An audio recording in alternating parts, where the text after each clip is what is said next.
সমস্ত জল্পনা কল্পনা, নরেন্দ্র মোদী পুরো ভারত, সবার সমস্ত চেষ্টা, এমনকি মার্কিন যুক্তরাষ্ট্রের মাধ্যমে ভারতের চেষ্টা, সবকিছু ব্যর্থ করে দিয়ে বাংলাদেশের জন্য এক মহা সুখবর। দর্শক, বাংলাদেশ সাফ জানিয়ে দিয়েছে প্রধানমন্ত্রী এই মুহূর্তে ভারত সফর যাবেন না, ভারত সফরের অনুকূল পরিবেশ নেই।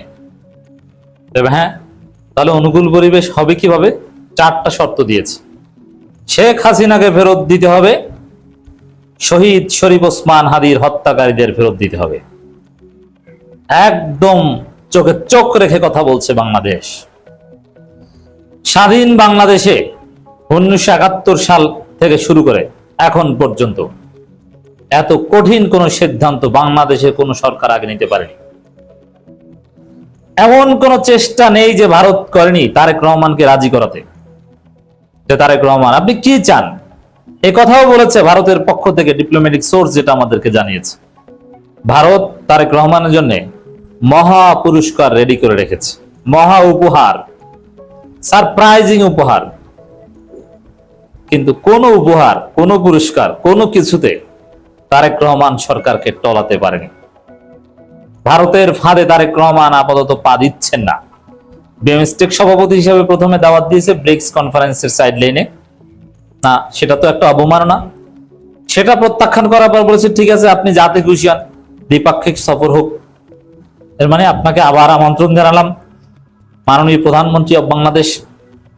তারেক রহমান বলছে না, শেখ হাসিনাকে ফেরত দাও। তোমরা ফাজলামি করবা, আমাদের সাথে শয়তানি করবা, আর আমরা সফরে যে সম্পর্ক স্বাভাবিক করব না। আমাদের কাছে তুরস্ক আছে, পাকিস্তান আছে, চীন আছে। চীন অবশ্যই ভারতের বিকল্প। আমরা প্রয়োজনে একদম সরাসরি চীনের সাথে ট্রেন লাইন করে ভারত থেকে জরুরি ভিত্তিতে যে সব পণ্য টন্য আনিয়ে সব বিকল্প করা যাবে। বাংলাদেশ নিজেরা উৎপাদন করবে। অতএব ভারতের নতজানু আর বাংলাদেশ হচ্ছে না। দর্শক, এই যে অবস্থান এখন পর্যন্ত তারেক রহমান, এই অবস্থানের উপর তিনি ইস্তেকামাত থাকলে উই উইল সাপোর্ট হিম। বিএনপির ভিতরে ভারতের যে একটা দালাল অংশ আছে, তাদেরকেও এখানে হতাশ করা হয়েছে। দর্শক, বিশেষ করে আমরা যারা বাংলাদেশপন্থী এবং ভারতের আধিপত্যবাদের বিরুদ্ধে, দেশের যারা ইসলামপন্থী, তাদের জন্য এর চাইতে খুশির খবর আর কি হতে পারে? দর্শক, ভারতে গেলে এটা প্রধানমন্ত্রীর জন্য একটা আত্মবিনাশী কাজ হতো। ভারতে যাননি, যাবেন না, এটা একদম ওয়াইজ ডিসিশন। কারণ এখানে শুধু ভারতের দালালি বা ভারতের ষড়যন্ত্র, আওয়ামী লীগ প্রশ্ন, শুধু এই প্রশ্ন না, এখানে চীনের বিশ্বাসের প্রশ্ন জড়িত। প্রধানমন্ত্রী ভারত সফরে গেলে চীন বিশ্বাস করতো না বাংলাদেশকে, আর বিশ্বাস না করলে এখন আমাদের বাজার জন্য যে কমপক্ষে কয়েক বিলিয়ন ডলার নগদ ডলার দরকার, পয়সা দরকার, এটা চীন দিবে না। আর ওইসব পয়সা না হলে আমরা এক পর্যায়ে সরকারি কর্মকর্তাদের বেতন দিতে পারবো না, আমরা গ্যাস কিনতে পারবো না, তেল কিনতে পারবো না। অতএব আমাদের বাঁচতে হলে নগদ ডলার দরকার, যেটা একমাত্র চীন দিতে পারবে। এই জন্য বাংলাদেশের অর্থনীতির জন্য এটা জরুরি। এবং কর্মসংস্থানের জন্য আপনারা জানেন, বাংলাদেশে বন্ধ হয়ে থাকা বেশ কিছু পাটকল চালু করে দেওয়ার ঘোষণা দিয়েছে তারেক সরকার। সেখানে এগুলো প্রাইভেট সেক্টরকে দিবে। আর প্রাইভেট সেক্টরকে দিবে মিনস এখানে চীনের বিভিন্ন কোম্পানি, তারা 2012 সাল থেকেই এই পাটকলগুলো চালু করে দেয়া, আধুনিকায়ন করে দেয়া, এগুলোর কথা বলে আসছে। এখন তারা এখানে আসবে। সব মিলিয়ে চীনের একটা প্রেজেন্স বাংলাদেশে আমরা দেখব, পাকিস্তানের, তুরস্কের একটা প্রেজেন্স আমরা দেখব।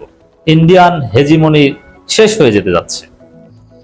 দর্শক, ব্রিফিং এ বাংলাদেশের পররাষ্ট্র মন্ত্রণালয়ের মুখপাত্র, প্রধানমন্ত্রী ভারত সফরের অনুকূল পরিবেশ নেই, এর মানে যাচ্ছি না আমরা। Very good. দর্শক, এখানে এতদিন এই যে ভারতের এনডিটিভি প্রচার করলো যে আগামী সপ্তাহে বাংলাদেশের প্রধানমন্ত্রী তারেক রহমান ভারত সফরে আসছেন, আমি আগেই বলেছিলাম এটা একটা কৃত্রিম হাইপ। বাংলাদেশে যতগুলো ভারতপন্থী মিডিয়া আছে, মানব জমিন, কালবেলা, সমস্ত পত্রিকা, তারা প্রচার করেছে যে তারেক রহমান ভারত সফরে যাবেন। কিন্তু না, তারেক রহমান ভারত সফরে যাবেন না, ক্লিয়ার কথা। আমি বলেছিলাম যে না, এগুলো সব ভুয়ো কথা, যাবেন না। এখন ক্লিয়ার, একদম আনুষ্ঠানিকভাবে এখন ভারত ভারত থ্রেটও দিয়েছিল, নরেন্দ্র মোদী অনুরোধ, চেষ্টা, এমনকি এটা নরেন্দ্র মোদীর মান সম্মান বাঁচানোর একটা বিষয়। ভারতের ভিতরে আওয়ামী লীগের কাছে, বিদেশে নরেন্দ্র মোদী মুখ দেখাতে পারবে না। নরেন্দ্র মোদী বলেছিল যে হ্যাঁ, তারেক রহমানকে আমি ভারতে এনে ছাড়বো, না আনতে পারছেন না। এখন আওয়ামী লীগই বলবে তুমি কোন বাল করো। আমি একটা আলোচনায় বলেছিলাম নরেন্দ্র মোদী হচ্ছে আওয়ামী লীগের আব্বা আর কারো কারো স্বামী। সেই জায়গায় এখন আব্বাকে আর স্বামীকে বলবে কই তুমি তো কিছু পারো না। তো দর্শক, আওয়ামী লীগের জন্য এটা বিরাট একটা হতাশার খবর, আর বাংলাদেশ পন্থীদের জন্য একটা মহা সুখবর। অনুকূল পরিবেশ নেই, আর অনুকূল পরিবেশের যে শর্ত দিয়েছে এটা ভারতের পক্ষে মানা খুব কঠিন। তবে ভারতকে মানতে হবে। বাংলাদেশের কাছে বিকল্প আছে, কিন্তু ভারতের কাছে বিকল্প নাই। ভারত তার সমস্ত প্রতিবেশীদের শত্রু বানিয়েছে। সেই জায়গায় ভারতকে বাংলাদেশের দরকার। বাংলাদেশের সাথে সম্পর্ক নরমালাইজ করতে না পারলে আমাদের হয়তো ভারত চাইলে কিছু কাঁচা মরিচ, পেঁয়াজ টিয়াজ এইসব জিনিস আটকে দিতে পারে। এগুলো ওরা আটকে দিক, ওদের কৃষকরাই তো কান্না করবে। ওদের কৃষকের পেঁয়াজ বেচতে পারবে না, কাঁচা মরিচ বেচতে পারবে না। আমাদের হয়তো একটু কষ্ট হবে, আমরা বিকল্প খুঁজে বের করতে পারবো। ওদের মেডিকেল ট্যুরিজম ধ্বংস হবে ওরা যদি সম্পর্কে আরো অবনতি ঘটায়, ওরা ভিসা প্রক্রিয়া বা ব্যবসা বাণিজ্যের ক্ষেত্রে যদি একটু বাধা দেয়। কত হুমকি দামকি চেষ্টা, এমনকি দিল্লি থেকে সর্বশেষ একটা হুমকি দেওয়া হয়েছিল যে তারেক রহমান যদি দিল্লি সফরে না আসেন, দ্যাট মিনস এই সুযোগ গ্রহণ না করেন, বাংলাদেশ ভুল করবে। এখন ভারতের মতে বাংলাদেশ ভুল করছে, ভারত যেটা মনে করে যে বাংলাদেশ ভুল করছে, মনে রাখবেন ওটা বাংলাদেশের জাতীয় স্বার্থের জন্য যথেষ্ট সঠিক। বিশেষ করে যে 4 শর্তের মধ্যে যে 2টা শর্ত, সবগুলো শর্ত ইম্পর্টেন্ট, যে বাংলাদেশের আভ্যন্তরীণ রাজনীতি এ বিষয়ে ভারত নন ইন্টারফিয়ারেন্স নীতি অবলম্বন করতে হবে, কোনো হস্তক্ষেপ করা যাবে না। এটা জামাতের জন্য বিজয় উদযাপন করার মতো খবর।